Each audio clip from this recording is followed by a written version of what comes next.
and she swore with more vehemence than usual as she reached out to shut it off. She flicked on the lamp next to her bed and yawned widely as she massaged the back of her neck. Moisha was back in her bed, hunkered down on her pillow and purring loudly.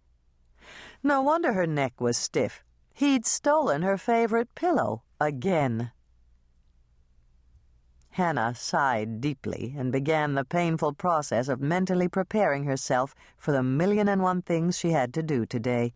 It had been a late night. Mike Kingston, the supervisor of detectives at the Winnetka County Sheriff's Station, had taken her to a party at the Lake Eden Inn, and she hadn't gotten home until after midnight. "Move it, Moisha." Hannah roused the disreputable tomcat she'd rescued from the streets and reclaimed her pillow. Then she slipped her feet into the fur-lined moccasins by the side of her bed and made her way to the kitchen. Coffee was a necessity at this hour of the morning, and she'd set the timer on her coffee maker so that it would be ready when she woke up.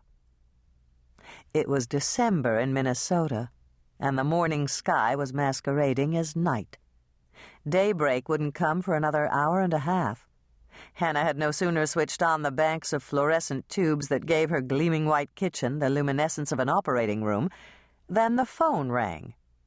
There was no one else who'd call this early, and Hannah groaned as she reached for the receiver. "Good morning, Mother." Of course, Dolores Swensen wanted to know all about her date with Mike. Hannah gave her a brief description as she poured her first cup of coffee and gulped it, scalding hot. What was a little pain compared to the blessings of caffeine? Once she'd reported that Mike had driven her out to the Lake Eden Inn.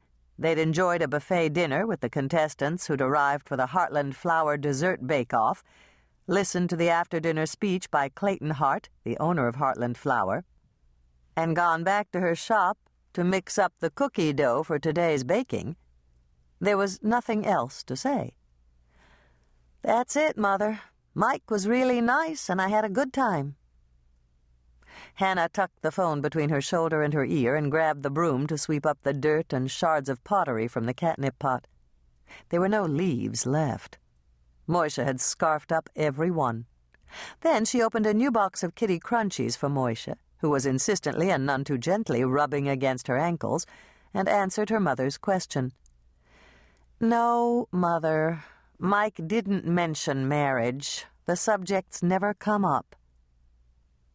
Hannah rolled her eyes as she dumped dry cat food into the Garfield ceramic bowl she'd found at Helping Hands, Lake Eden's thrift shop.